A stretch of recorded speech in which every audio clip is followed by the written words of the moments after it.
Et pourquoi tu as choisi de faire ces études? J'ai dit parce que je veux, mais c'est pas de votre niveau. Alors pendant 2 ans ou 2 ans et demi, je travaillais sans être payé. Est-ce qu'il y a un athlète que vous avez bien formé, qui a été naturalisé après, que cela vous a choqué? غير هاد البروش غنبقاو نربحوا لي ميداي اولمبيك. باش تعرف بعدا شنو هي ميداي اولمبيك. Un peu de الحقرة. Le bon Dieu a fait que je sois présent. La génétique de Hicham El Guerrouj, il faut se lever de bonheur pour en trouver une à l'échelle mondiale. Rira bien qui rira le dernier. Est-ce que vous avez collaboré avec les athlètes algériens? Vous pouvez être 2 frères, nés de la même maman, du même papa, et ne pas avoir le même potentiel. C'est pas une question de travail, c'est une question de génétique.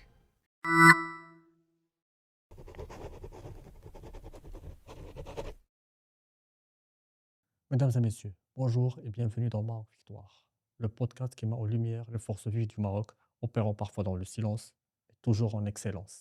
Aujourd'hui, place à un monument patriote et modeste, un stratège de l'ombre qui n'a jamais raté. Il n'a pas couru, mais il a fait courir des générations entières envers l'avenir. Un professionnel hors pair, admis, applaudi, connu, reconnu dans tous les cercles du sport avec des compétences managériales et opérationnelles. Il a sculpté les champions du mental jusqu'au corps, une mémoire vivante, des médailles brillantes et des ambitions vibrantes. Aujourd'hui, mesdames et messieurs, on va vous parler d'un temps que les moins de 20 ans ne peuvent pas connaître et espèrent reconnaître. On vous propose un moment rare avec celui qui faisait les stars. Mesdames et messieurs, installez-vous, serrez les ceintures. Aujourd'hui, on reçoit un vrai héros. Celui qui ne dépasse pas les lignes d'arrivée, mais qui les trace. C'est Aziz Daouda. Bonjour. Bonjour et merci beaucoup pour cette présentation, ça m'a donné de la chair de poule. En tout cas, je ne sais pas si je suis un héros, mais je suis un citoyen marocain euh, à qui le Maroc a donné beaucoup. Et la moindre des choses, c'était d'essayer de rendre ne serait-ce qu'une partie de ce que le Maroc m'a donné. Et j'espère avoir réussi. Vous semblez en témoigner. Je pense que beaucoup seront d'accord avec vous, mais d'autres pas. Mais en tous les cas, ce qui est Je le... important dans ce que vous dites et dans ce qui va être dit, c'est que nous avons au Maroc un potentiel extraordinaire en tout, en sport également, dans toutes les disciplines sportives également. Alhamdoulilah. Et il est temps peut-être de repenser la chose sportive de façon à s'inscrire dans un avenir encore meilleur que ce qu'on a connu. Inch'Allah, ya Rabbi, amin. Donc, c'est Aziz. On vous a déjà vu, entendu dans plusieurs émissions. Donc, je ne vous cache pas, l'ambition dans Maroc Victoire aujourd'hui, elle est un peu différente. C'est un peu de regarder votre C'est parcours. votre droit de regarder différemment. Merci beaucoup. Donc, l'objectif, il est un peu, l'ambition, elle est un peu différente. C'est donc de regarder votre parcours sous un angle, je dirais, moins exploré. Et non pas pour retracer, bien évidemment, mais pour, je dirais, in fine, trois objectifs multidimensionnels. Le premier, c'est pour vous rendre un vibrant hommage. Merci beaucoup. Au nom de tous les lauréats qui nous écoutent et regardent aujourd'hui, Merci on beaucoup. Je les guise, remercie tous un par un et une par une. tous les remerciements sont à vous aussi, c'est Aziz. Donc, je disais, c'est pour vous rendre un vibrant hommage en guise de remerciement pour tous les joies, les larmes et les frissons que vous nous avez procurés tout au long de ces dernières années. Deuxième objectif, c'est pour une meilleure compréhension. Troisième objectif, c'est pour une source d'inspiration pour tous les jeunes qui nous regardent, surtout quand on va parler d'un temps que les moins de 20 ans ne peuvent pas connaître et espèrent Mm. reconnaître. Donc, on passe directement à la première question. Vous êtes né dans un quartier d'Urgem, à Oui. Rabat, Alors, profondément marqué par... j'en suis très fier parce qu'à l'époque, quand on était jeune, on disait que c'était la capitale de la capitale. Donc, et c'était une revendication qui s'expliquait aussi par le nombre de personnalités qui ont habité, qui sont nées dans ce quartier, de personnalités politiques, de personnalités scientifiques, médicales, d'avocats, de juristes, de sportifs, d'artistes qui sont nés dans ce quartier. Et donc, et à aujourd'hui, tous les natifs du quartier sont fiers de ce quartier. C'est le quartier de Ben Barka, c'est le quartier de l'Arbi Belkadi, c'est le quartier de pas mal de gens. Justement, c'est la vocation de cette question. c'était un quartier marqué profondément par, le nationalisme. Oui. Heu, Alors en fait, c'est un quartier qui était conçu dans une optique très politisée. C'est-à-dire qu'en fait, du temps du protectorat, on a fait construire au ministère des Habous tout un quartier, donc qui était posé avec toutes les, toutes les commodités possibles, le frein, le hammam, le jama, etc., les commerces et tout. Et c'est là ils ont fait habiter enfin, il n'y avait pas de cadre marocain à l'époque, mais il y avait des gens qui travaillaient dans l'administration, qui avaient un peu d'école, etc. Et donc, c'était ceux qui étaient le plus à même de porter le message nationaliste ou le message national et patriotique de l'époque, parce qu'il était question aussi il y a eu une prise de conscience des méfaits du protectorat qui progressivement a tenté de se transformer en colonialisme de par les agissements de certains résidents français. Et donc, le mouvement nationaliste ne pouvait reposer que sur cette catégorie sociale-là. Et en fait, le fait de les avoir isolés, c'était pour mieux sécuriser et la ville, contrôlé. c'est-à-dire et contrôler. Voilà, donc à chaque fois qu'il y a eu un problème ou un attentat, de ce qu'ils appelaient un attentat, mais qui était véritablement une façon d'exprimer sa lutte et d'exprimer le positionnement des patriotes marocains, le quartier était encerclé, il y avait l'armée, la police, etc., qui venaient encercler le quartier, il y avait des enquêtes, tout le temps des enquêtes, etc. Donc moi, je suis né dans cette ambiance, à la fin de cette ambiance, parce que je suis né dans les années 50, c'était les dernières années de la présence française au Maroc. Mais en même temps, le quartier nous donnait la possibilité, parce qu'il était mitoyen au quartier des Orangers, où la quasi-totalité, pour ne pas dire la totalité des habitants, n'étaient pas marocains, c'était généralement des Français.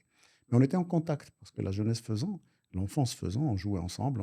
Donc, et ce contact nous permettait aussi de pénétrer un peu leur culture, un peu leur façon de penser. Et on se rendait compte que beaucoup de ces jeunes, des enfants qu'ils étaient, et donc qui en fait ne faisaient que traduire ce que pensaient leurs parents, étaient contre certains agissements de l'administration française, etc. Donc, à aujourd'hui, j'ai beaucoup de sympathie pour des jeunes, des enfants que j'ai connus. Et il y avait également la proximité avec le Collège des Orangers, où je vais faire mes études secondaires, où il y avait beaucoup de Marocains juifs. Je D'accord. précise Marocains juifs. Moi, je ne dis pas juifs marocains, je dis Marocains juifs.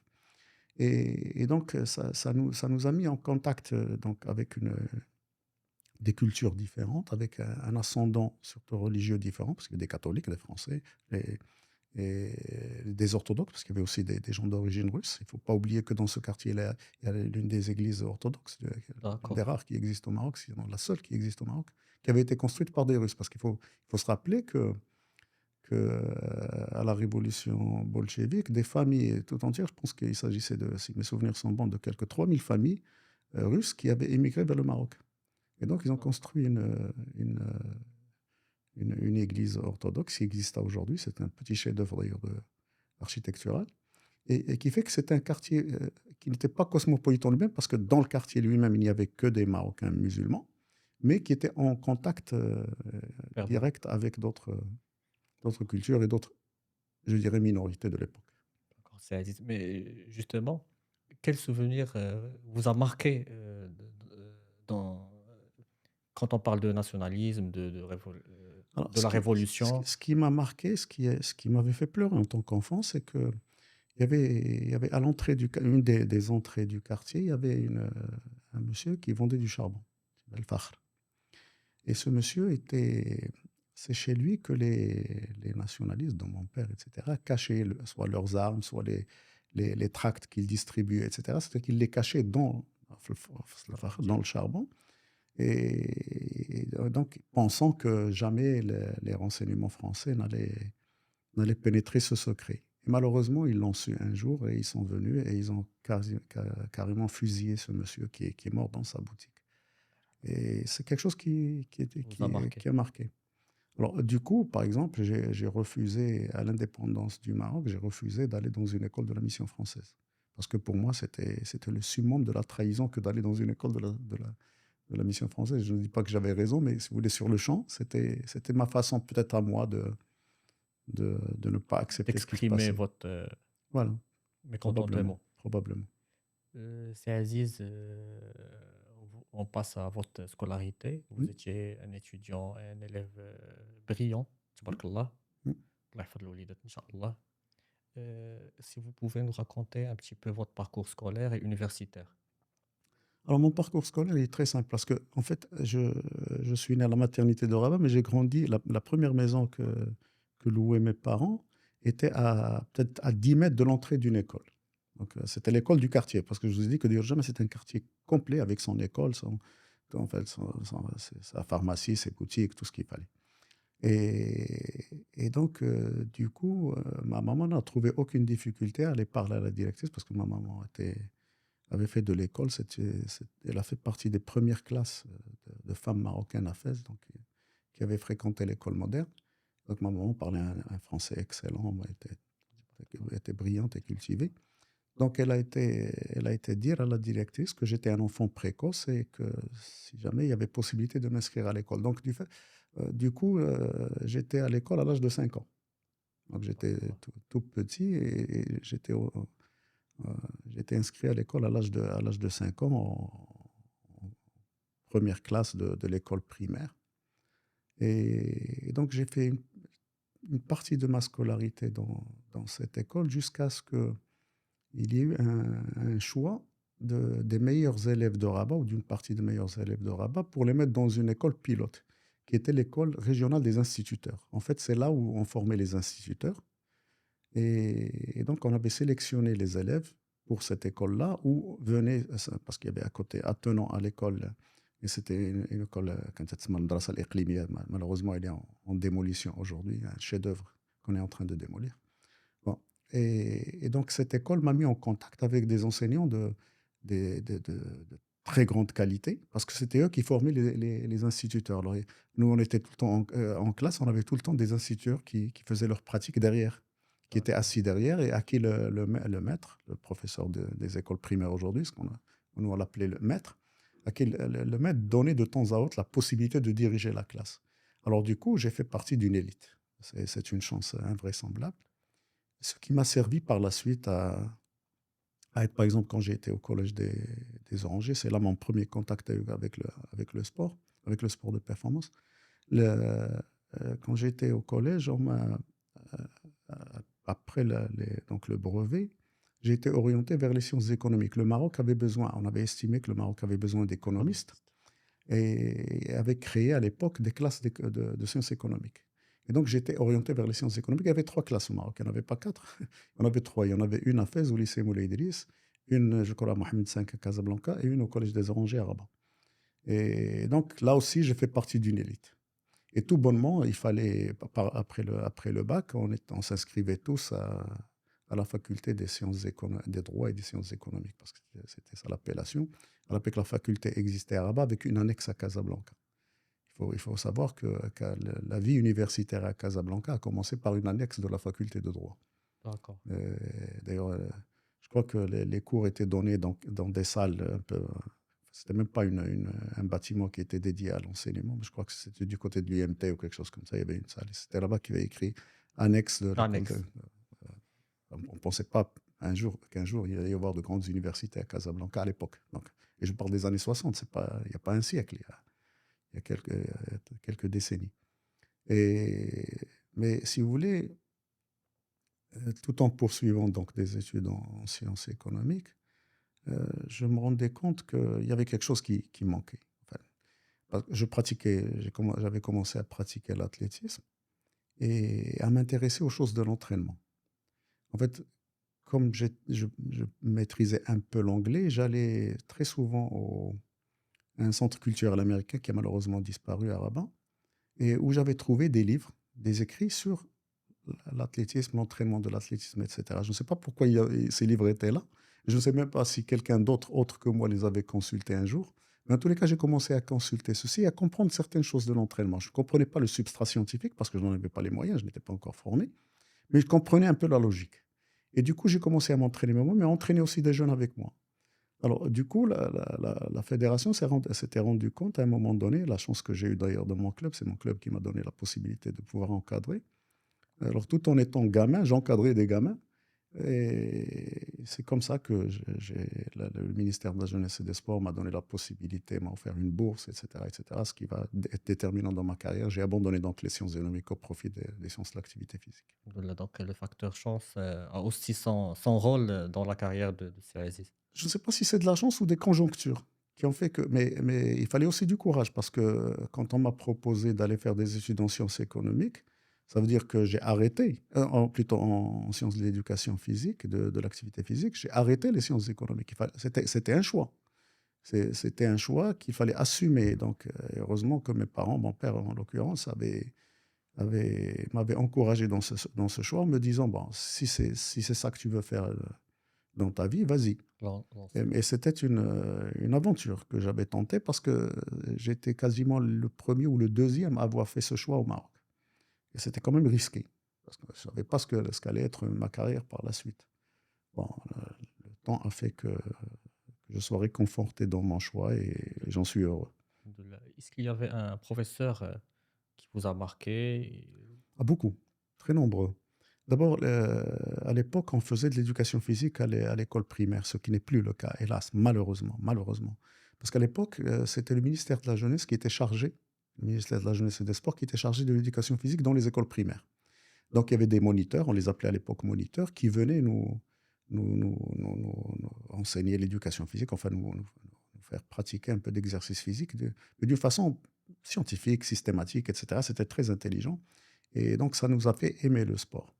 Et en même temps, il y avait parmi les maîtres de l'école, il y avait un certain monsieur Denis, je me rappelle très bien de son nom, qui était rugbyman de très haut niveau. Donc, on ne savait pas ce qu'était le rugby, on en parlait, mais pour nous, c'était un héros.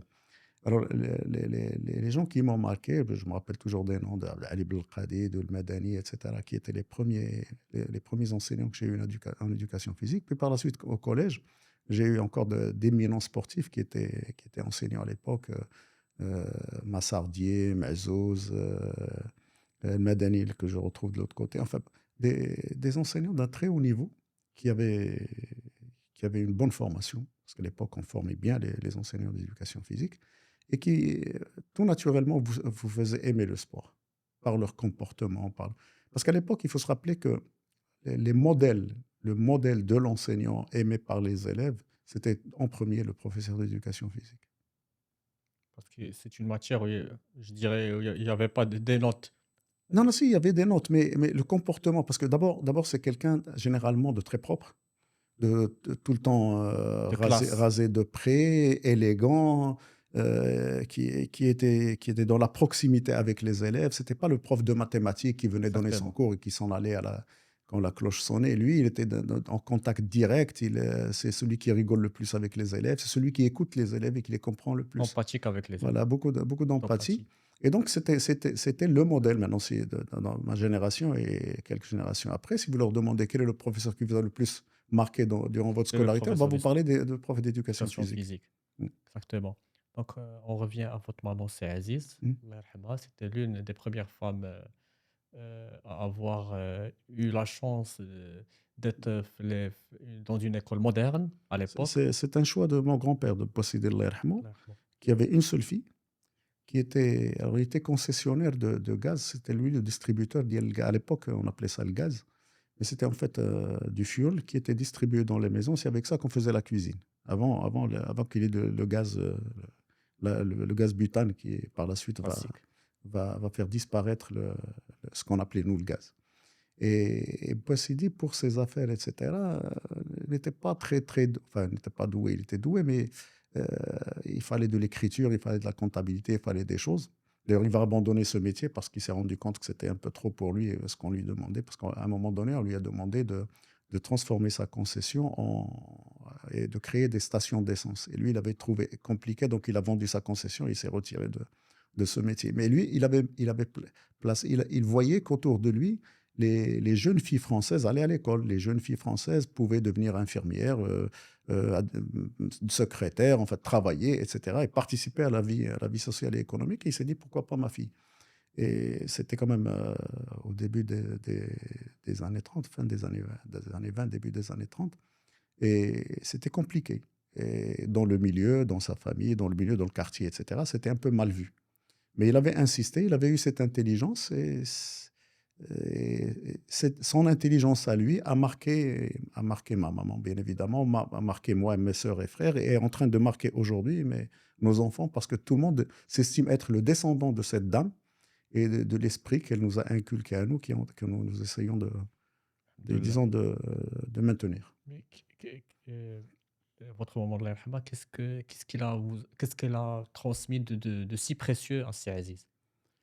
Alors, maman, qui était très nationaliste, très politique, voyait en nous, donc dans l'enfance, dans les enfants qui étaient autour de quartier, etc., le futur du Maroc. Et elle nous a toujours parlé d'une façon qu'à un moment donné, on ne comprenait pas, mais l'âge faisant, on commençait à comprendre que c'était à nous de travailler si on voulait construire le Maroc, si on voulait un Maroc prospère, si jamais plus on voulait se retrouver colonisé, etc., etc.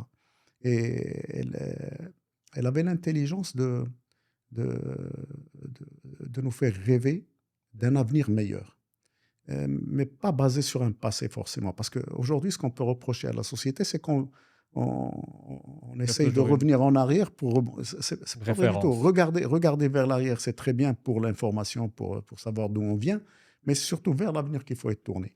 Et je pense que cette dame a été déterminante dans ma vie et dans la vie peut-être des étudiants que j'ai eus par la suite. C'est ça, Certainement. parce que c'est exactement le langage que j'essaie de développer quand je donne des conférences ou quand j'étais enseignant moi-même. C'est d'expliquer aux jeunes. D'ailleurs, il y a un exemple que je donne souvent. Je demande toujours aux étudiants, aux gens qui assistent à mes conférences, si un jour ils n'avaient pas été à la plage en marée basse et s'ils n'avaient pas essayé de marcher sur les pas de quelqu'un d'autre. Parce qu'en marée basse, il y a toujours quelqu'un qui est passé avant et qui a laissé des traces. Et tout le monde s'exerce à ce jeu un peu ludique, un peu bizarre, d'essayer de marcher sur les traces de quelqu'un d'autre. Jamais personne ne réussit à le faire. Jamais personne ne réussit à le faire. Je défie quiconque de me dire oui, moi j'ai réussi. Même que des fois, il nous est difficile de marcher sur nos propres pas. Et donc, je tire de ça une leçon philosophique pour moi qui incite au regard vers l'avenir et à ne jamais être la copie de quelqu'un. Si on essaie de mimer ou de singer quelqu'un, donc de faire la même chose que quelqu'un d'autre, on ne peut être que la copie pâle de cette personne. Et, et- Être soi-même, être original, voilà, mais voilà, exactement. C'est-à-dire qu'il faut authentique. se tracer sa voie euh, avec de la lucidité, bien évidemment. On ne peut pas juste rêver de choses irréalisables. Avec beaucoup de lucidité, se tracer une voie et, et- et persister et travailler de façon à réaliser ses rêves. Et ça ne peut pas se faire en copiant quelqu'un d'autre ou en mimant quelqu'un d'autre. Ça ne peut se faire que dans l'innovation. D'accord. Donc, c'est Aziz, après, le fait de se distinguer dans tout ce qui est éducation physique vous a Mm, permis, alhamdoulilah, d'avoir une bourse en Roumanie. mm, Donc, c'est ça. mm. Donc, quel est le premier choc culturel que vous avez eu en Roumanie? Là d'abord, il y avait quelque chose qui m'a terrible. C'est que quand je suis arrivé en Roumanie, le premier jour, ben, on m'a reçu, etc. Bon, il faisait très froid et je n'étais pas préparé à cela parce que on n'a pas idée du froid. Quand on a vécu toute sa jeunesse dans un pays comme le Maroc, on ne sait pas véritablement ce qu'est le froid. Il faisait très froid, on n'était pas équipé. Je suis arrivé avec un autre étudiant qui, lui, a été parti pour faire des études en pétrochimie et on a souffert les 2 premiers jours en attendant justement d'être pris en charge. Et Et j'arrive donc à l'université, parce que j'étais arrivé pendant le week-end, et donc le lundi, j'ai été reçu par le recteur de l'institut, qui commence à me parler un français impeccable. C'est là que j'ai compris que l'aristocratie roumaine parlait français, comme toutes les aristocraties de l'époque. Il parlait un français impeccable, et puis, chemin faisant, dans la discussion, à un moment, il me dit, mais pourquoi tu as choisi de faire ces études? J'ai dit, parce que je veux. Il me dit, c'est pas de votre niveau. J'ai dit, ah bon? Et c'est là que je me suis rendu compte que je m'étais engagé dans une voie qui était vraiment médiocre. C'est que le ministère m'avait donné une bourse, enfin la bourse était roumaine, mais elle m'avait permis d'avoir cette bourse, pour des études, pour faire des études une licence professionnelle, ce qui existait déjà dans les pays de l'Est à l'époque. Et là, j'étais choqué. Parce que moi, je pensais que j'étais venu faire des études universitaires, de véritables. Et j'ai eu une coupure du souffle parce qu'il pensait que c'était mon choix. Après, quand je lui expliquais que non, c'était pas ça que je voulais faire, et cetera, et il m'a calmé, il m'a dit: «Ne paniquez pas», parce que j'ai paniqué. Sincèrement, le premier réflexe que j'ai eu, c'est de rentrer chez moi parce que c'est pas ça que je voulais faire. Je voulais faire des études poussées. C'est comme si vous étiez trahi, Non, en fait, personne n'avait compris. vous l'a mal C'est orienté. parce que les textes étaient écrits en roumain, traduits en français, peut-être mal traduits, et cetera. Donc il y avait pas de mauvaise intention ni d'une part ou d'une autre. Le Maroc, pour lui, il allait former des cadres. Pour les Roumains, on allait lui envoyer les gens qui avaient ce profil-là, qui voulaient faire ce genre d'études-là, et cetera. Et donc personne n'était fautif finalement. Mais je pense que c'était juste une question de traduction, de narratif et tout. Alors c'est là qu'il m'a dit: «Mais est-ce que vous voulez faire des études universitaires véritablement, donc une licence et un diplôme des études supérieures, pourquoi pas un doctorat après, et cetera?» J'ai dit: «Oui, c'est ça que je veux faire». Alors il me dit: «Alors vous calmez-vous, je vais vous régler votre problème avec le ministère». Et effectivement, la semaine d'après, j'ai été convoqué au ministère où on m'a fait signer d'autres documents, et cetera, changeant l'orientation que j'avais prise. Et donc c'est là que je me suis inscrit dans le cycle normal de l'université. Donc ça a été un choc qui s'ajoutait au froid. Bah, heureusement qu'à l'époque, le monde était différent. Donc, quelqu'un de l'université, une dame m'avait accompagné. L'université m'a donné des frais d'installation, m'a accompagné à acheter un manteau, enfin, ce qu'il fallait pour le froid qu'il y avait, les chaussures qu'il fallait, le- le chapeau qu'il fallait, enfin, tout ce qui. C'était Et ça a été l'université de Bucarest. à l'université de Bucarest. Et c'était une des meilleures institutions à l'époque. Qui était dirigé, bon, la personne dont je vous parle était l'un des meilleurs spécialistes de l'entraînement sportif. Il s'appelait, je me rappelle très bien de son nom, monsieur Léon Teodorescu, qui est paix à son âme. Et donc, c'est quelqu'un qui va me prendre sous son aile pratiquement durant toutes les études. Après, il y a eu un autre recteur qui également m'a pris sous sa coupe. Et je ne voulais pas décevoir tout ce monde, parce que finalement, j'étais le seul Marocain. Bon, il y avait un Congolais, il y avait un Libanais, il y avait d'autres gens. Et je voulais être le meilleur. Alors je faisais beaucoup d'efforts, je participais à tous les cercles de recherche, et cetera. J'étais la petite main dans la recherche, dans les laboratoires, et cetera. Je faisais tout ce que je pouvais faire pour me distinguer, pour être parmi les meilleurs. Et le bon Dieu a fait Alhamdoulilah, le reste. alhamdoulilah. Est-ce que vous avez appris le roumain? Oui, en 2 mois et demi. Tabarakallah. En 2 mois et demi, je me suis attelé à apprendre rapidement la langue. J'apprenais, donc j'avais des livres, et cetera, quand l'université avait mis à ma disposition. J'avais une enseignante qui venait tous les jours passer 2 heures avec moi. Mais en même temps, je savais que le mieux pour apprendre une langue, c'était l'immersion. La Donc, pratique. donc je fréquentais les jeunes, je sortais, j'allais dans les cafés. Et je n'hésitais pas à parler roumain, même quand je savais que je ne maîtrisais pas encore bien, jusqu'au point où, à la fin, enfin, à la fin, quelques mois après, je maîtrisais parfaitement la langue. D'ailleurs, j'ai commencé à rédiger des articles en roumain, à parler roumain couramment, et aujourd'hui, je parle roumain couramment. Tabarakallah. Ok, c'est Aziz, après la Roumanie, et il y avait le Canada. Oui. Alors, le Canada, c'était un choix compliqué parce que euh, quand je suis rentré au Maroc, j'ai commencé à travailler donc au ministère de la Jeunesse et des Sports, et je me suis fait élire à la fédération et parce que je voulais faire de l'athlétisme, donc j'ai été élu à la fédération, euh, où je présidais la commission technique. Tout gamin que j'étais, d'ailleurs, on m'appelait le Baroche. Et, mais j'ai eu des problèmes avec l'administration marocaine, des problèmes d'équivalence de diplôme. Et il y avait une commission, je ne sais pas si ça existe encore, si c'est la même procédure, il fallait amener tout un dossier, le- une commission devait se réunir. Cette commission s'est quasiment jamais réunie pendant au moins 2 ans ou 2 ans et demi. Alors pendant 2 ans ou 2 ans et demi, je travaillais sans être payé parce que je n'étais pas recruté. Enfin, j'ai toute une histoire. Et c'est là que, avec surtout mon épouse, Madame Fatima Al-Fakir, qui a eu cette idée de partir. Parce qu'en fait, on voulait partir, tout simplement. On voulait pas. Et c'est elle qui a eu l'idée de s'inscrire pour des études supérieures à l'Université de Montréal. Et d'ailleurs, elle est partie 3 mois avant moi. Et puis, ayant bien réfléchi, je me suis dit, bon, je crois que c'est la bonne voie. Et donc, je suis parti. Alors, je suis parti pour des raisons administratives aussi, mais aussi pour parfaire ma ma formation.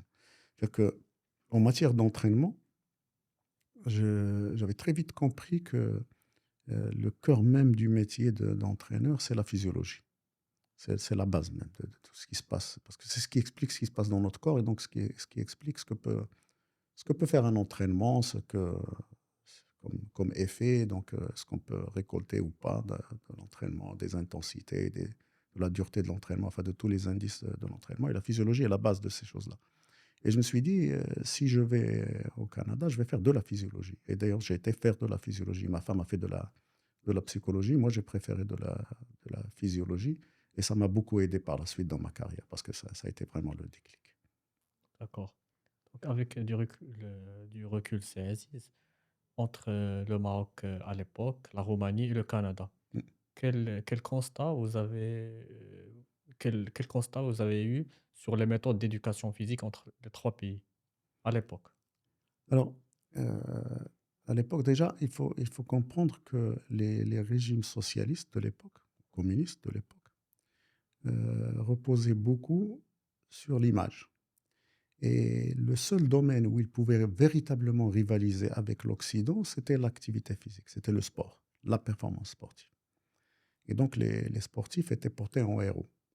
Et à côté de ça, il y avait une politique systématique de détection de talents et de formation. Ces gens-là, c'est eux qui ont créé les sports-études, par exemple, où ils avaient des écoles primaires, des collèges, des lycées, où étaient réunis les plus doués parmi les enfants pour un sport donné. Donc, il y avait des écoles d'athlétisme, des écoles de gymnastique, des écoles de volleyball, des écoles de ceci ou de cela, où tous les élèves pratiquaient la même discipline sportive, avec un encadrement d'un très haut niveau et des moyens qu'on ne retrouvait pas dans les autres écoles normales. C'est-à-dire, il y avait un certain distinguo, si vous voulez, entre les différents types d'écoles dans ces pays. Quand je suis arrivé au Canada, je me suis rendu compte que là-bas, le système était différent. Il était plus libéral, que c'était beaucoup plus le choix des enfants que le choix d'une institution ou de l'État. Parce que chez les Roumains, dans les pays de l'Est à l'époque, c'était une orientation. C'est-à-dire que dès qu'on estimait qu'un enfant avait le potentiel qu'il faut, et ça reposait sur des études scientifiques, sur des testings, etc., on lui suggérait et on l'amenait, je ne dirais pas de force, mais on Volontairement. l'amenait à choisir une école sportive parce qu'il y avait des avantages. Il y avait des avantages pour lui, pour sa famille, etc. Ils étaient bien nourris. Donc, il y avait des avantages et je ne sais pas si jamais il y avait eu des enfants qui auraient refusé ça parce que c'était quand même des écoles d'excellence. De l'autre côté, en Amérique du Nord, c'était beaucoup plus des choix de famille ou des choix du jeune lui-même de pratiquer un sport et que généralement, il fallait qu'il paye pour pratiquer ce sport. Il fallait qu'il paye pour participer à la compétition, etc. Et ça a été un choc pour moi. Je me suis dit, voilà, deux méthodes différentes, mais qui finalement donnent le même résultat. Parce qu'à l'époque, il y avait une concurrence nette entre les pays de l'Est, les États-Unis, le Canada, enfin la France, le monde occidental, avec une domination du monde de l'Est. Il faut se rappeler que la petite Allemagne de l'Est, qui ne faisait que 16 millions d'habitants, rivalisait avec les États-Unis et ses moyens en activité, en performance sportive aux Jeux Olympiques, dans les différents championnats du monde, etc. Mais, et moi, je m'étais dit que là, finalement, si au Maroc, on devait avoir un système, il fallait innover, il fallait trouver une idée bien marocaine qui puisse correspondre euh, à la volonté, bien évidemment, de l'État marocain de bénéficier aussi d'une manne sportive, c'est-à-dire d'une image sportive. Ce qui était le cas, c'était la volonté de feu Sa Majesté Hassan II. Et à côté de ça, qu'il fallait aussi répondre aux besoins des jeunes, mais aussi aux besoins de leur famille, et s'inscrire dans une culture marocaine. Et c'est comme ça qu'on a innové, qu'on a créé l'École nationale d'athlétisme, puis l'Institut national d'athlétisme, avec des méthodes que personne D'accord. n'a jamais utilisées auparavant, ni des façons de travailler qui étaient bien Propre à vous. différentes et propres au Maroc. Et c'est ce que je vous ai dit tout à l'heure. Faut C'est-à-dire que être pour original. réussir, il faut être original, il faut Original. Faut innover. pas copier. Il ne faut pas copier du tout. Ceux qui copient ne seront que les pâles copiés, je le répète et je le dis, que c'est comme quand vous copiez photocopiez un document, la photocopie n'est jamais elle ne ressemble jamais à l'original. Il y a- C'est comme ça. D'accord, c'est Aziz. Donc, je passe à une question qui est en rapport avec tout ce qui est organisationnel. Donc, vous avez Mhm, organisé les Jeux, vous avez participé à mhm, l'organisation des Jeux de la Méditerranée, championnat du monde cadet, mhm, Coupe du monde, Coupe Mohamed V, Rabat. mhm, Donc il y avait plusieurs compétitions, Oui, dans lesquelles vous avez participé à organiser. Heu je dirais, en quoi ces événements vous ont été utiles sur le plan personnel et sur le plan organisationnel? en fait, quand je suis revenu du Canada, parce qu'on m'a fait revenir du Canada, c'était tentant de revenir parce qu'à un moment donné, la vérité, c'est qu'avec mon épouse, on pensait rester au Canada. Mais bon, il y avait eu Même avec les conseils de la maman, même avec le non, non, non, c'est-à-dire qu'en fait, la génétique marocaine. même avec ça, parce que quand on a été déçu, des fois, ça marque. Mais bon, donc, en par les contacts avec, notamment le secrétaire général du ministère, de l'époque, Allah يذكره بخير, c'est Abdelhamid Gsous, c'était tentant que de revenir parce que j'allais avoir des responsabilités. Or, j'ai toujours voulu être responsable de quelque chose. Et donc, quand je suis rentré, directement, j'ai été nommé chef de service, puis rapidement chef de division, donc c'est ce qui était important à l'époque, euh, d'être chef de division au ministère. Et en même temps, il y avait les Jeux méditerranéens à préparer et on m'a donné un poste de sous-directeur, ce qui était extrêmement important avec beaucoup de responsabilités. J'étais responsable de tout ce qui était équipement sportif, infrastructure sportive. Et donc, alors, cette responsabilité-là, je ne l'aurais pas eue dans un autre pays où il y aurait eu des cadres قبل مني. Parce que, en fait, c'est que le ministère a estimé que j'étais le mieux formé pour occuper ces responsabilités. Et ça a été une chance, parce que normalement, dans un autre pays, il aurait fallu que j'attende peut-être 10, 15, 20 ans pour accéder à ce genre de responsabilité. Donc, très vite, très jeune, j'étais responsable de choses importantes dans le pays. C'est ce qui m'a donné une certaine audace. Par exemple, quand il a fallu créer l'école nationale d'athlétisme, je n'ai pas hésité à dire que ça ne pouvait être qu'un projet royal, par exemple. Et effectivement, ça a été un projet royal, puisque l'école nationale d'athlétisme a été créée euh, sur un projet présenté à Sa Majesté Hassan II, qui avait ordonné, à l'époque, donné des instructions à l'OCP de, de parrainer cette école. Donc, c'était l'OCP qui finançait. Donc, c'était un choix d'État, Stratégie de une décision à Royal. très haut niveau. D'ailleurs, ce qui se passe aujourd'hui dans le football, le fait que l'OCP parraine la formation dans le football, il l'avait déjà fait en athlétisme. Athlétisme. Et ça avait plutôt réussi parce que c'était une question de moyens, parce qu'on avait l'encadrement qu'il faut, on avait les athlètes, les jeunes talentueux, donc il fallait monter un système de détection de talents, ce qu'on a fait rapidement. Et il fallait quelques moyens, très peu de moyens d'ailleurs, pour commencer. Et bon, par la suite, bien évidemment, ça a connu un autre développement parce qu'il y a eu d'autres parrains qui sont toujours sur instruction royale, puis des sponsors à l'international, etc.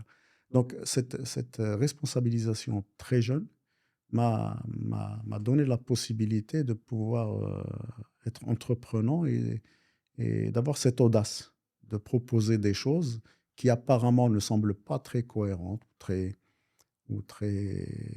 porteuses, parce que bon, à l'époque, je me rappelle que certains doutaient de la réussite d'un tel projet, par exemple. Je doutais même avec, toutes les formations que vous avez eues en Oui, Roumanie, oui, au non, Canada, au sein même de la les fédération, parce prouesses que que vous avez quand je suis rentré, éprouvées avant. quand je suis rentré à la Fédération royale marocaine d'athlétisme, dans les années 70, avant de partir, à la fin des années 70, avant de partir au Canada, j'ai présenté un projet où l'objectif était d'avoir des médailles aux Jeux Olympiques de 84. Bien évidemment, des gens ont ri. Beaucoup de gens ont ri, même au sein de la fédération. Bien sûr, dans la presse, je me rappelle que le journal L'Opinion, grâce à mon ami Najib Selmi, m'avait soutenu un peu en publiant certaines choses, certains articles que j'écrivais, etc., parce que j'essayais de préparer l'opinion publique et donc l'opinion politique à accepter que le Maroc puisse un jour avoir des champions olympiques. Et je me rappelle de quelqu'un de la fédération qui est paix à son âme, qui est décédé aujourd'hui, qui a dit دابا احتاج هذا البروش غير هذا البروش غنبقاو نربحوا لي ميداي اولمبيك. باش تعرف بعدا شنو هي médaille olympique. Bon, Rira bien qui rira le dernier. ah, c'est comme ça, la vie est ainsi faite. Vous ne pouvez pas venir et innover dans un domaine donné sans qu'il y ait de la réticence, sans qu'il y ait de la résistance. C'est normal. La réticence, oui, mais c'est un peu de l'hougra. La Non, il ne faut pas le réticence à la ressentir comme rigueur. ça. Non, non, il ne faut pas le ressentir comme ça. Si vous le ressentez comme une hagra, vous êtes détruit.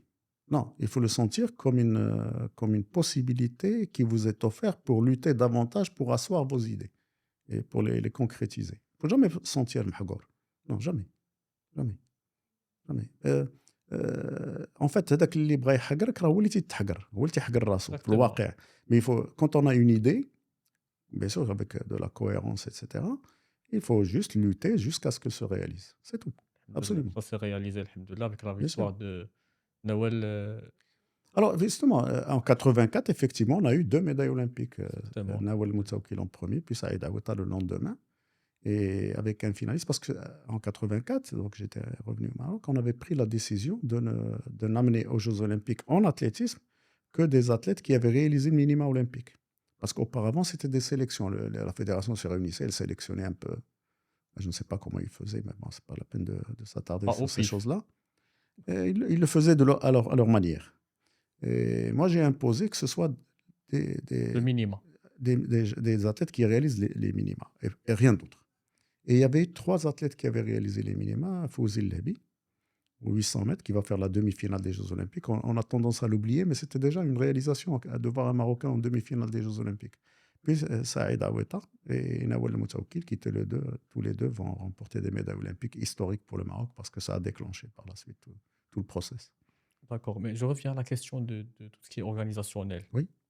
Alors, ce qui est organisationnel vous permet de pouvoir manager, en fait, donc diriger des situations où vous avez un objectif à atteindre qui est celui de recevoir une compétition avec donc des participants, etc., et de prévoir tout l'environnement et tout le contexte. L'écosystème.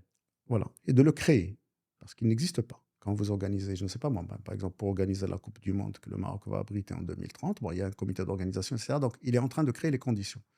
C'est en cela que ça a été une très grande école pour moi, parce que ça m'a permis, à partir de rien, de pouvoir imaginer des choses, imaginer des scénarios, créer ce que j'avais appelé à l'époque avec les collègues qui travaillaient avec moi, des plans opérationnels, des choses comme ça. On avait fait des plans opérationnels pour chacun des sports. C'est une série de documents qu'on avait nous préparés pour les mettre à la disposition des fédérations et travailler avec les fédérations parce que c'est ce qui donnait le cheminement du début à l'organisation, à la fin de la compétition. Et c'était une très grande expérience qui, par la suite, m'a ouvert les portes vers l'organisation du Grand Prix Hassan II d'athlétisme, du Grand Prix Hassan II de marathon, qui était l'un des Marathon de meilleurs Marrakech. marathons de Marrakech, qui était l'un des Exactement. meilleurs marathons au monde à l'époque, qui était 5e mondial.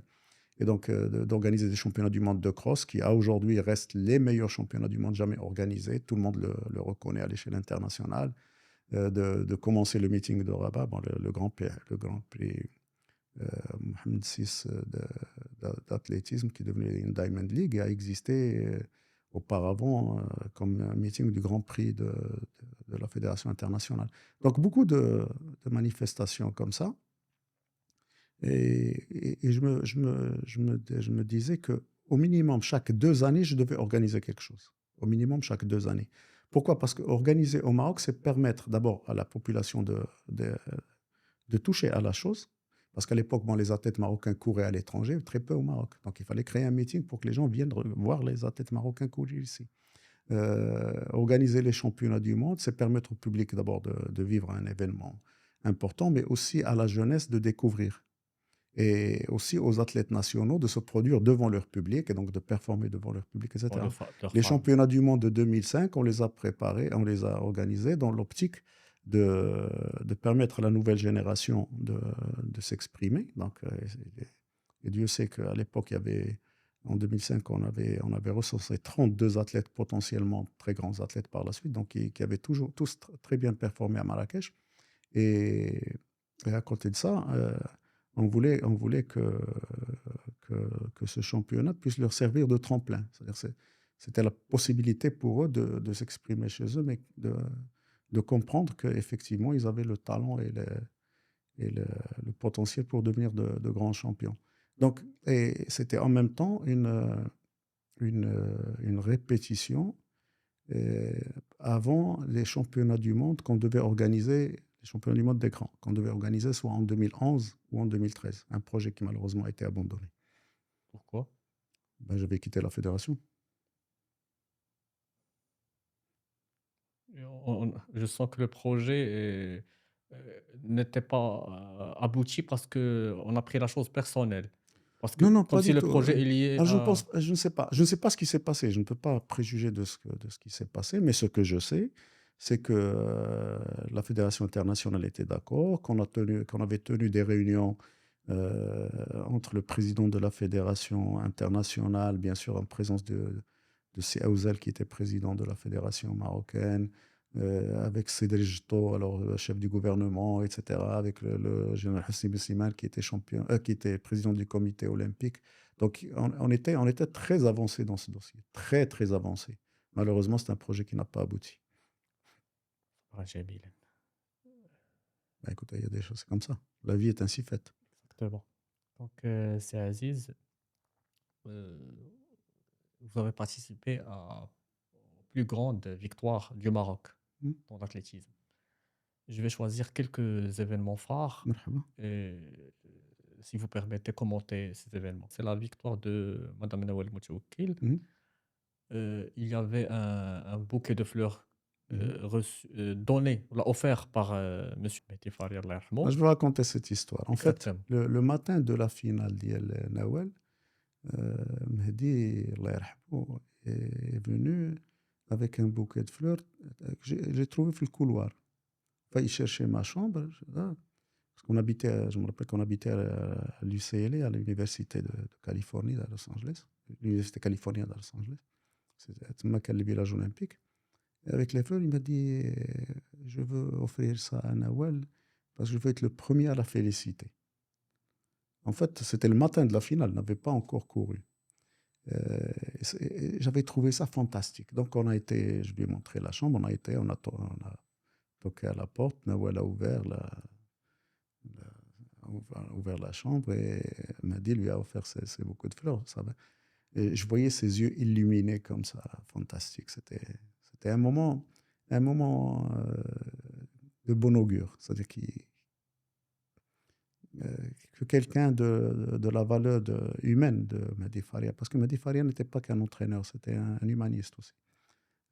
Et eu ce geste, ça a peut-être joué. Peut-être que ça a joué pour une fraction de quelque chose, mais ça a joué. Certainement. Et il y a eu un deuxième geste que les gens ont Najib Selmi. oublié, de Najib Selmi, effectivement, qui a écrit une phrase euh, que Nawal était à 1 minute de l'éternité. En fait, parce que le 400 mètres dure à peu près un peu moins d'1 minute, mais il avait exprimé ça comme ça, et c'est des choses que je garde en moi et que quand j'y pense, ça me fait sourire, c'est bon à savoir. Et si vous pouvez nous raconter, c'est Aziz, les coulisses de la victoire de Sissala Hisso en 99 à Séville. Il y avait des Ah, anecdotes il y a beaucoup autour d'anecdotes. de cette Vous savez, victoire. les médailles marocaines ont toute une histoire derrière. Parce que si on peut s'amuser à les parler de toutes, elles ont toute une histoire. Alors, on avait qualifié à cette finale des championnats du monde de 5000 mètres à Séville en 99 trois athlètes. On était avec le Kenya les seuls pays à avoir trois athlètes en finale. 3 athlètes sur 12, ça réduit les possibilités des autres, ça augmente vos chances, donc c'est important. Et ça permet surtout d'échafauder un plan de course, une stratégie pour se donner le plus de chances de gagner. Donc on avait, la veille de la course, j'ai réuni les 3 athlètes et je leur ai expliqué ce qu'il fallait qu'on fasse pour, pour gagner 2 médailles. Parce que je m'étais dit, voilà une possibilité pour nous de gagner 2 médailles. Bien évidemment, en tête, j'avais l'or, bien évidemment, mais vous savez, je n'ai jamais dit à un athlète que tu vas gagner une médaille d'or ou quelque chose comme ça, parce que c'est La pas comme ça pression. qu'on prépare. Non, en fait, il faut faire le travail et puis le travail va payer. Et si on fait bien le travail, il paye en or. Si on fait moins bien, il paye en argent. Si on fait beaucoup moins bien, il En paye en bronze. argent, en bronze, et par la suite, il paye pas rien du tout. Donc, ou pas un classement, parce que des fois aussi, le classement est important. Compte. Oui, bien sûr, pour un jeune athlète, etc., ça compte. Et donc, on a échafaudé une stratégie. Et les athlètes avaient, bon, mon système de travail, il y avait interdiction de parler à quelconque, surtout les étrangers. Parler à personne, ne rien dire à personne, même dans notre propre corps. C'est-à-dire que c'est des choses qu'on faisait en secret. Parce que c'est quand même important, parce que les gens ont l'impression que quand on court, on prend le départ et on fait du n'importe quoi non, non, il y a de la stratégie derrière les courses, etc. Et c'est quand même Une et tactique. c'est très secret. Il faut garder ça en secret parce que, bon, d'abord, psychologiquement, vous vous sentez supérieur parce que vous avez une stratégie en tête que d'autres peut-être n'ont pas ou ont. Et plus vous la gardez secrète, plus elle est en vous et plus vous la maîtrisez et plus vous la sublimez, cette, euh, cette position, cette stratégie. Et malheureusement, à 2 heures avant la course, on était sur le terrain d'échauffement et un des athlètes, je ne vais pas encore citer le nom, s'est levé pour aller pour des besoins naturels. Et je me rappelle qu'un des entraîneurs, je ne vais pas encore citer le nom parce que c'est pas bien de citer les noms des fois dans des situations, est venu vers moi en me disant, regarde, regarde, regarde. Je regarde au loin et je vois cet athlète, donc mon athlète, l'athlète marocain, discuter avec un manager étranger, qui était en fait son manager. Parce que certains athlètes avaient des managers étrangers. Et ce manager a sous sa coupe des athlètes concurrents. Alors je me suis dit, de quoi ils peuvent parler? Ils peuvent parler que de course. C'est pas le moment de parler d'achat de voitures ou d'immeubles ou de je ne sais quoi, ou de projet de mariage. C'est des moments où on ne parle que course. Et je me suis dit, et j'ai douté de la probité et du sérieux de cet athlète. Donc j'ai décidé de changer carrément de stratégie. J'ai pris Hissou que j'ai appelé, j'ai marché avec lui au loin pour que personne n'entende ce que j'allais lui dire et je lui ai expliqué ce qu'il fallait faire pour contrecarrer la chose en lui disant que j'allais remplacer le travail que devait faire ce Marocain par le même travail fait par un Kenyan. Et au vu de mes relations, donc j'ai été voir le manager du Kenyan et je lui ai expliqué ce que je voulais faire et il m'a dit d'accord parce que ça lui donnait aussi la possibilité de pouvoir gagner une médaille. Donc il avait plus de chances, donc il a accepté et donc on a changé de stratégie. On n'a pas gagné 2 médailles, mais on a gagné une médaille d'or et c'était déjà assez. Alhamdoulilah. Alhamdoulilah, donc c'était un coup de génie de votre part. Non, c'est pas un coup de génie, c'est juste, il faut avoir le courage de prendre les décisions quand il faut les prendre. Je ne dis pas que l'athlète nous a trahis. Peut-être qu'il n'a rien fait, mais moi j'ai douté.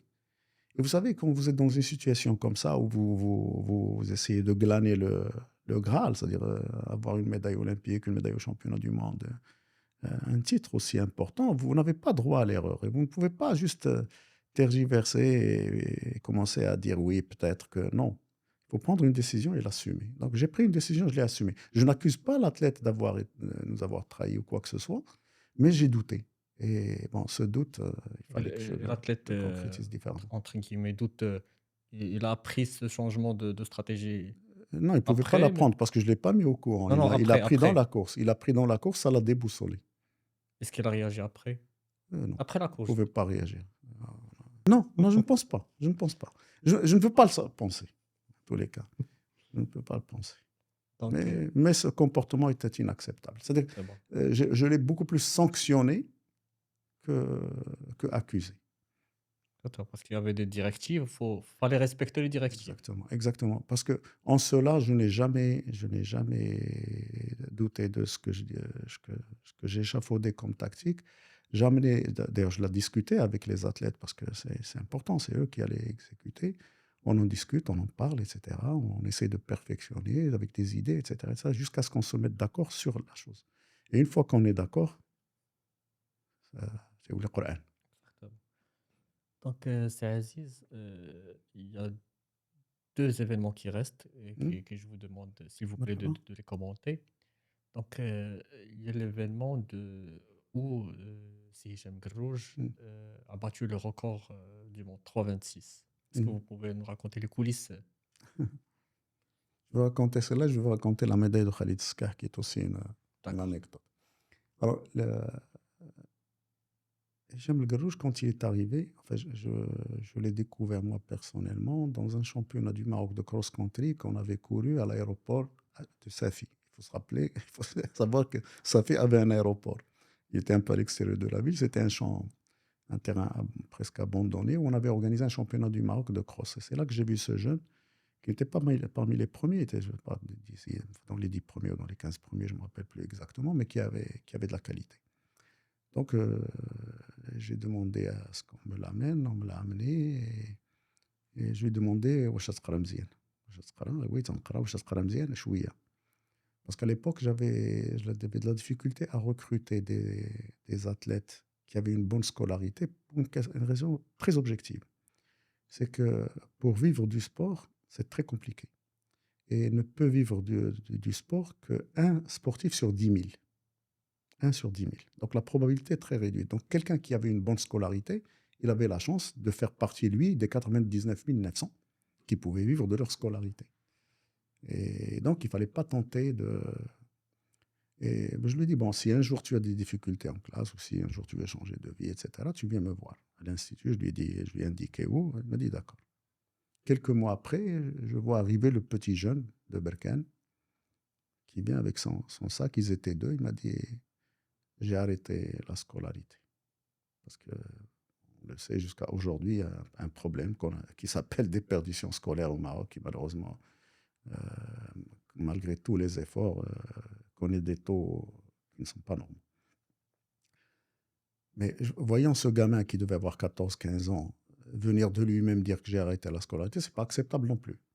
Donc je lui ai dit, écoute, tu vas rentrer, tu vas passer la nuit à l'institut, mais tu vas rentrer chez toi, tu vas amener un document signé de ton papa, légalisé, etc., comme quoi il t'autorise à venir à l'institut. Parce qu'à l'institut, on ne pouvait pas assurer la scolarité. Parce que ceux qui pensent qu'on peut faire du sport de très haut niveau dans le cadre du système scolaire marocain se trompent.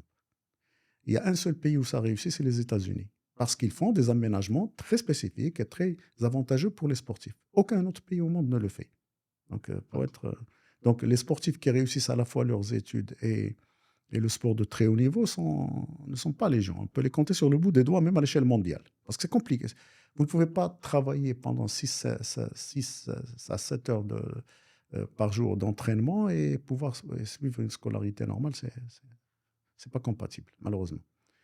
Donc, ce jeune, quand il a commencé à s'entraîner, au bout d'un mois ou deux, je me rappelle très bien, dans une salle de musculation, il était en train de travailler. Je lui dis, écoute, toi, le bon Dieu t'a fait pour courir en 3,25.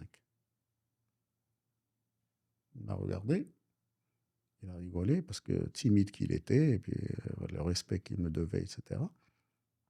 Il est parti dire, parce que c'est lui qui le raconte après, il le raconte dans un film que la chaîne France 2 a fait avec lui. Et quand il est rentré dans sa chambre, il a commencé à rigoler avec les copains en disant 3,25.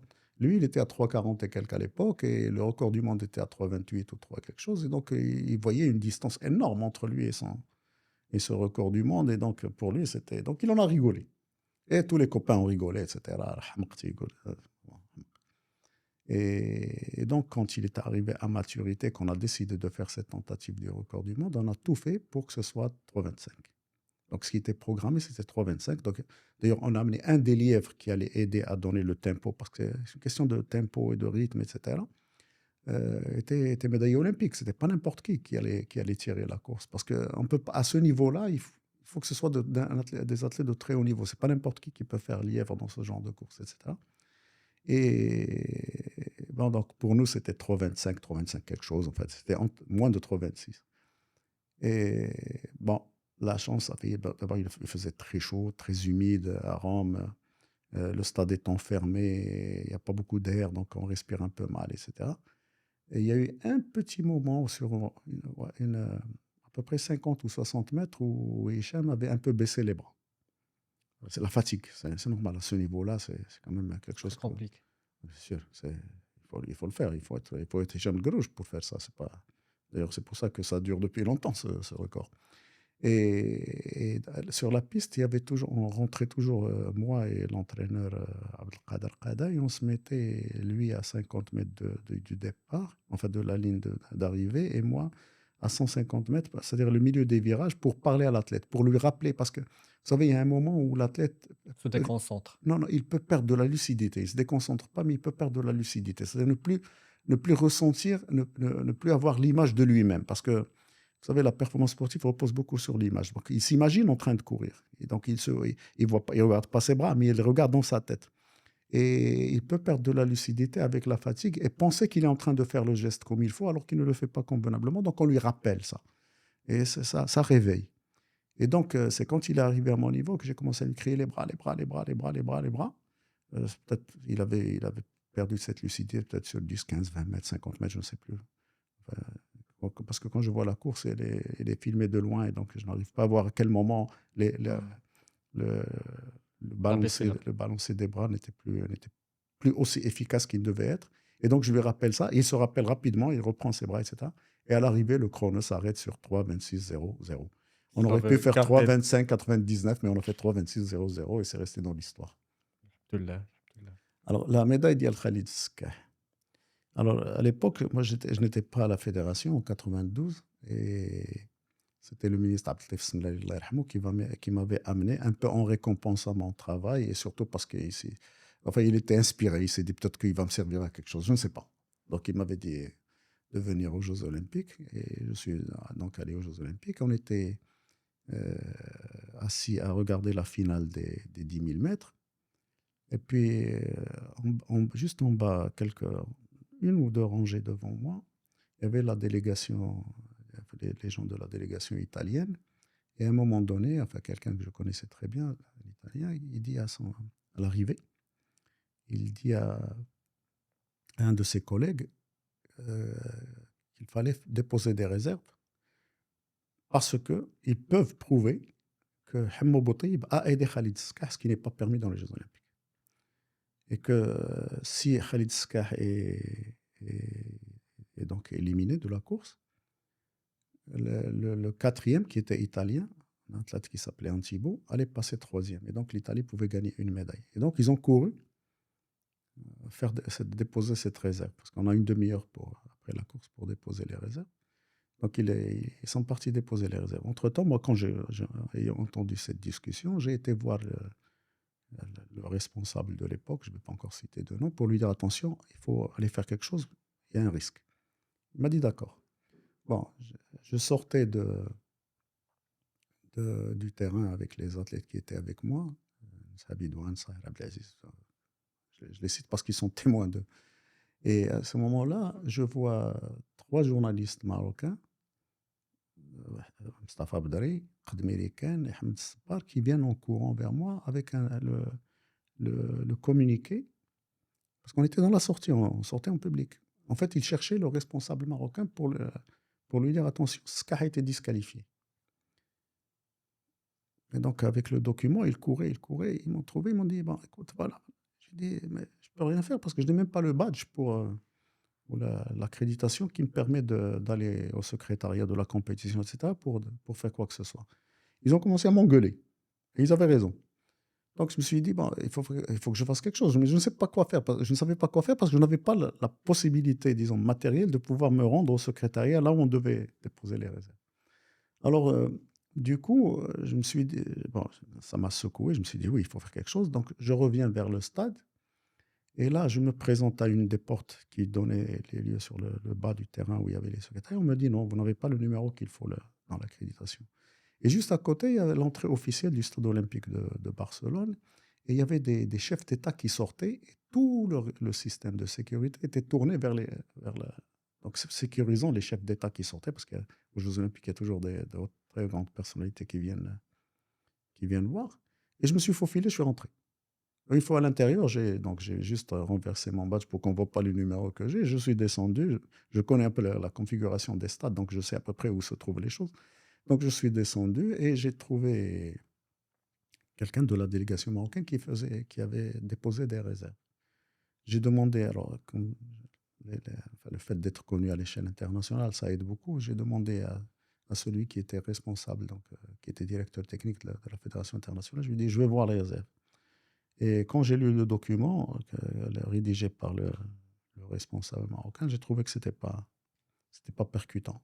Donc, je l'ai déchiré, j'ai demandé un autre que j'ai rédigé, etc. J'ai payé ce qu'il faut payer, parce qu'à l'époque, je crois qu'on devait payer $150, quelque chose comme ça, pour déposer les réserves. Déposer les réserves, et avec l'argumentaire technique, parce qu'il faut mettre un argumentaire technique. Je les ai déposés, et en principe, le jury d'appel se réunit immédiatement à la fin de la demi-heure. Parce que vous avez une demi-heure pour déposer, donc à la fin de la demi-heure, 5, 10, 15 minutes, ils tranchent. Donc, ils se sont réunis et on attendait à la sortie. À un moment donné, Mike G, qui était ce responsable de la Fédération internationale, est sorti pour dire, parce que la presse attendait, etc., pour dire à la presse que la décision a été ajournée. Et là, je me suis opposé en disant non, non. Je commençais à crier, me faire entendre, parce qu'avec le vacarme et tout, il fallait que la voix porte, en disant que ça ne me suffit pas comme réponse. Pourquoi reporter? Les règlements disent que ça doit être tranché maintenant. Pourquoi vous reportez? Il faut m'expliquer pourquoi vous reportez. Et il prononce là une phrase qui m'a. Il dit parce que le juge arbitre n'arrive pas à expliquer parce qu'il ne parle pas anglais. Et comme il n'y avait plus personne pour traduire, en fait, c'était invraisemblable. Moi, j'ai compris qu'il y avait un doute. Parce qu'effectivement, la disqualification n'était pas justifiée techniquement. Pour moi, elle n'était pas justifiée techniquement. Donc, il a dit que la décision était reportée au lendemain. Alors, entre-temps, moi, quand je suis rentré, à l'époque, c'était le début des VHS. On avait au village olympique une bibliothèque, enfin une sorte de médiathèque, aujourd'hui on appelle ça médiathèque, où il y avait on pouvait revoir les courses. Donc j'ai été revoir la course, j'ai pris un calepin, j'ai noté tout ce que je devais noter pour défendre le cas, parce que je me suis dit, le lendemain, il faut que je rentre, il faut que je défende le cas. Alors le lendemain, bien évidemment, le soir, j'étais quasiment le seul avec le responsable marocain à parler. Le lendemain, on était toute une délégation marocaine, parce que tout le monde avait entendu parler de la chose et tout le monde voulait aider. Alors on arrive là où la réunion devait se tenir, et on me demande, la personne, Mike G, sort en disant, est-ce qu'il y a parmi les volontaires quelqu'un qui peut traduire de l'espagnol vers l'anglais? Et la chance a fait qu'il y avait une jeune fille syrienne d'origine qui accompagnait le Hajj Mohamed Mejloun, Allah yarhamou, qui était son accompagnatrice, lui, membre du comité olympique international, et qui parlait espagnol justement et anglais. Et je lui dis, vas-y, vas-y, vas-y. Je l'ai poussé. Je me suis dit, voilà, on a quelqu'un de notre entourage qui va peut-être. Bien évidemment, elle est restée peut-être une demi-heure à traduire là-bas à l'intérieur. Quand elle est sortie, toute la délégation marocaine s'est ruée sur elle. Et elle a eu peur parce qu'à l'intérieur, on lui a dit de ne pas parler. Et elle a eu peur parce qu'elle pouvait être sanctionnée et tout ça. Donc, moi, je l'ai tirée en criant un peu, en dispersant un peu la délégation marocaine. On était une dizaine de personnes, en leur disant, vous êtes fous. Bon. Je m'éloigne avec la fille, et là, tout en marchant, elle me dit, le juge arbitre n'arrive pas à expliquer. Je dis, bon, très bien.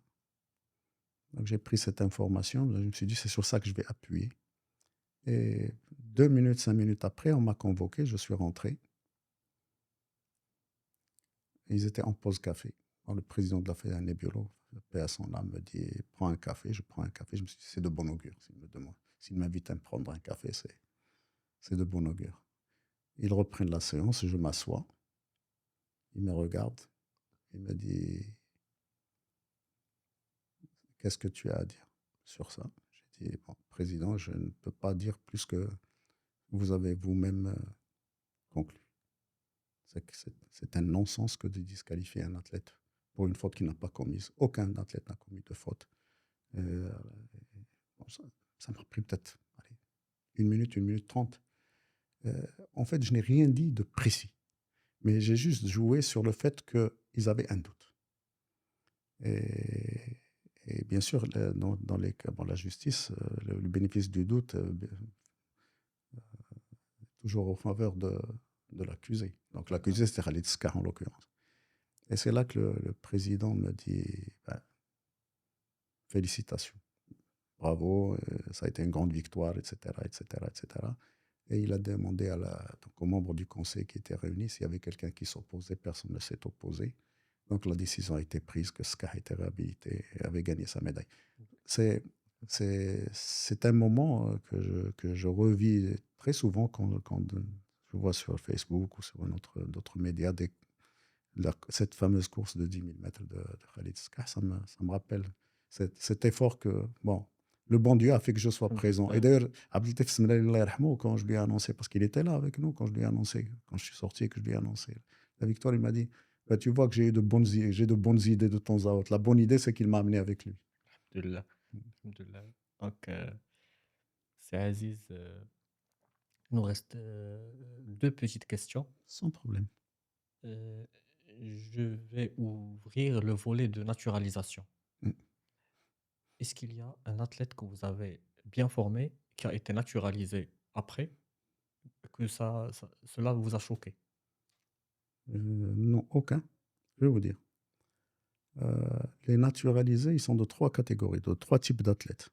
Il y a ceux, il y a ceux qui n'ont pas leur place, qui n'avaient pas leur place en équipe nationale. Parce que, vous savez, l'athlétisme, c'est pas comme les autres sports.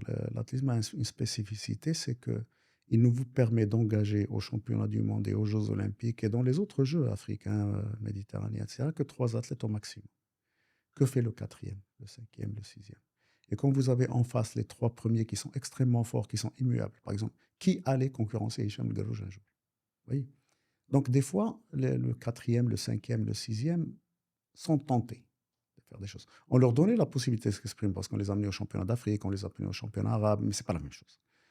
Donc, il y a eu peut-être 1 ou 2 athlètes qui ont fait ce choix parce qu'ils étaient barrés, parce qu'ils n'avaient aucune possibilité de représenter le Maroc. Bon. Il y en a même 2 pour lesquels c'est la fédération et moi-même, j'ai signé un accord. Parce que quand l'athlète vient vous dire, écoutez, c'est mon avenir, etc., et voilà, c'est une Bon, question d'avenir. faut être le meilleur quand même. Faut pas. Oui, mais il n'est pas le meilleur au Maroc, mais s'il devient français, il devient le meilleur français. S'il devient américain, il devient le Donc, meilleur il est prêt à américain. vendre le drapeau pour Non, pour assurer non, son il faut pas futur, le bien penser sûr. comme ça. Il faut penser, non, il faut vraiment pas le penser comme ça.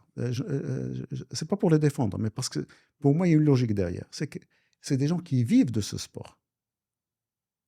S'il n'est pas champion olympique, il il va vivre comment? S'il n'est pas champion du monde, il va vivre comment? C'est quelqu'un qui a sacrifié sa vie pour faire du sport de Mais il n'a performance. qu'à développer sa performance sportive. C'est pas facile. Des fois, on est barré. Quand on est barré par quelqu'un qui a les qualités de Hicham El Guerrouj, c'est pas possible. C'est pas, parce que c'est pas une question. Ce qu'il faut savoir, c'est que la performance sportive a des fondamentaux, ce qu'on appelle des déterminants. Premier déterminant, c'est le potentiel. Nous sommes tous les deux nés après 9 mois de gestation. Vous pouvez être 2 frères, nés de la même maman, du même papa, et ne pas avoir le même potentiel. Ce n'est pas une question de travail, c'est une question de génétique. Par la suite, il y a le travail. Mais la génétique est une barrière. Or, par exemple, la génétique de Hicham El Guerrouj, il faut se lever de bonne heure pour en trouver une à l'échelle mondiale. Donc, comment voulez-vous que quelqu'un vienne le concurrencer chez lui et l'enlever et prendre sa place? C'est très compliqué. Donc, il faut le comprendre comme ça. Vous avez ceux qui n'ont vraiment pas de potentiel et qui pensent, parce que beaucoup pensent Qu'ils ont le potentiel. qu'ils ont le potentiel alors qu'ils n'en ont pas et que c'est les conditions, que si jamais ils changeaient d'air, etc., ils peuvent devenir meilleurs. Bon, très peu deviennent meilleurs. Très, très peu. Vraiment. Epsilon, pour ne pas dire jamais. Et il y a les tricheurs. Les tricheurs parce que chez nous, à l'Institut national d'athlétisme, il y avait un contrôle et une discipline de fer. Et il y avait des pratiques qui n'ont jamais été permises chez nous. Et donc certains, parce que ne pouvant pas s'adonner à des pratiques interdites, se sont exilés, ont demandé la nationalité d'autres pays, etc., mais ils se sont fait attraper ailleurs, tout simplement. Donc, quand vous dites très cher service, vous parlez de dopage. Par exemple, oui, par exemple. Beaucoup des athlètes naturalisés marocains ont été attrapés pour dopage. Donc pour moi, c'est des gens qui savaient que ça ne pouvait pas se passer ici. Donc ils sont partis Ils le doivent faire ailleurs. changer de... Ils sont partis le faire ailleurs, là où ils étaient moins contrôlés. Parce que nous, l'avantage qu'on avait, c'est qu'à l'Institut, tous les athlètes étaient résidents à l'Institut. Et donc quand on avait les contrôleurs qui venaient, les athlètes étaient là. Et on savait, on les contrôlait tous les jours Bon, voilà, contrôler ça. Leur vie était contrôlée, était disciplinée. Et quand les contrôleurs venaient, ils étaient tous là. Et donc, en l'espace d'une demi-journée, les 50 ou 60 athlètes sur la liste étaient contrôlés. Bon, les tricheurs n'aiment pas ça, par exemple. Donc, il y a certains athlètes qui ne sont jamais passés d'ailleurs par l'Institut national d'athlétisme, qui sont partis ailleurs, mais ils se sont fait En attraper. parlant de dopage, c'est Aziz, Ouais, c'est- je me rappelle du cas Adil Kouch. Là, Dilkouch n'a jamais été. Non. Le seul cas qu'on ait eu en équipe nationale, on a eu deux cas d'athlètes de haut niveau. On a eu le cas de. Comment il s'appelle? Boulami. Je sais plus. Boulemi, mais un autre. Euh, Hachlef. Abdelkader Hachlaf. Hachlef, Abdelkader Hachlef, qui était médaillé au championnat du monde, etc. Alors, Hachlef a eu un problème, c'est que de la saison, avant que l'Institut ne démarre, on était parce qu'à la fin de chaque année, de chaque saison, on prenait 3 semaines de rénovation de l'Institut. Donc, on refaisait les peintures, les plomberies, enfin, tout ce qu'il y avait à réparer, où les athlètes étaient en vacances pour 3 semaines.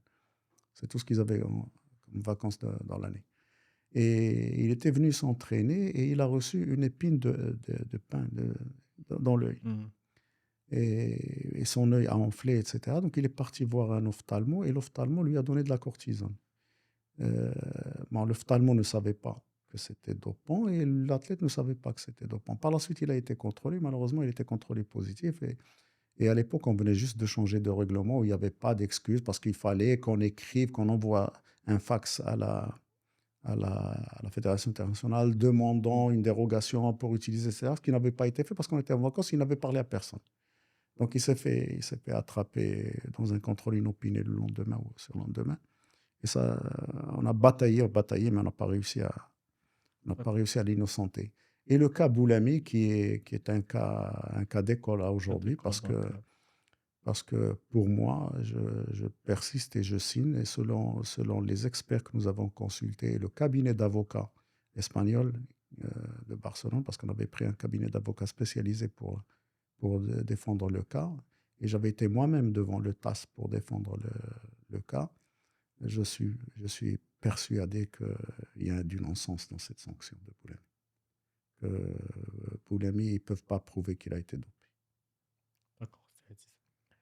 Euh, je vais aborder un dernier point. Est-ce qu'il y avait une entraide, une sorte d'entraide entre les athlètes algériens et les athlètes marocains? Parce qu'à l'époque, je savais bien que la station sportive d'Ifrane Mm. accueillait plusieurs athlètes un peu partout dans le monde. Est-ce que vous avez collaboré avec les athlètes algériens? Beaucoup. En fait, euh, à l'époque, on recevait à Ifrane entre 5, 6, 7 nationalités qui venaient s'entraîner. Et pas qu'en athlétisme, parce qu'il y avait aussi des cyclistes d'Allemagne de l'Est, etc., qui venaient s'entraîner à Ifrane. C'est-à-dire qu'au moment où on a commencé à parler d'Ifrane et des avantages qu'on a à Ifrane, parce que Ifrane, c'est pas, les gens parlent d'altitude, etc. Il y a l'altitude, mais il y a aussi la variété d'altitude, parce qu'on a juste à côté, à 17 km, Michlifen à plus de 2000 mètres, etc. Donc, quand on sait combiner tout ça, et on sait que la physiologie est importante, quand on sait combiner tout ça, on arrive à ce qui était appelé la méthode marocaine d'entraînement. Donc, et beaucoup de gens venaient justement profiter de ce site, mais profiter aussi de l'expérience et des contacts qu'ils pouvaient avoir avec nous. Donc, beaucoup de grands athlètes, par exemple, Zabo ne s'est entraîné que chez nous, Ifran, etc. Et beaucoup d'autres noms. Et pendant la dizaine noire d'Algérie, où il y avait la guerre civile, ben, j'avais des amis, en fait, j'ai toujours des amis algériens, notamment Ammar Brahmia, qui était l'homme à tout faire de l'athlétisme algérien. S'il y a eu des Morsli, s'il y a eu des athlètes et des médaillés algériens en athlétisme, c'est aussi grâce à Ammar Brahmia. Ammar Brahmia m'avait demandé s'il ne pouvait pas amener ses athlètes s'entraîner au Maroc. Donc pendant des années, les 10 années qu'a duré la guerre civile, les athlètes algériens s'entraînaient à Ifrane, la Donc les années majorité. où Nordel Mosley gagnait Oui, oui, ils ont gagné des plusieurs médailles. courses. Parce qu'ils venaient, ils travaillaient avec. En fait, ils n'habitaient pas le centre, ils louaient, Très mais, bien. mais ils profitaient donc des espaces d'entraînement, mais aussi de l'expertise. C'était pas gênant. C'était pas Bien gênant sûr. du tout. Donc voilà, on arrive à la fin de cette émission. Donc c'est Aziz, merci beaucoup. C'est moi qui vous remercie et c'est une occasion pour moi de remercier votre école, de former des cadres de votre niveau et puis de remercier tout votre collectif de cet effort qu'il fait et en vous souhaitant plein succès dans Merci. votre carrière et dans ce que vous entreprenez. Merci Mais beaucoup, c'est restez Aziz. dans l'innovation. Bien sûr, merci, c'est Aziz. Merci pour votre franchise. Merci pour votre sincérité, votre élégance. En guise de remerciement, encore une fois, on a un petit geste pour vous. Ah, c'est gentil à vous. قبل علينا, c'est une médaille, Ah, une petite moi, médaille j'aime bien pour les médailles. الله يكبر بيك, une médaille en guise de remerciement pour tout, comme je le disais, et comme j'ai dit, pour tous les joies, les larmes et les frissons que vous nous avez procurés. Merci Merci beaucoup, beaucoup. c'est Aziz. C'est moi.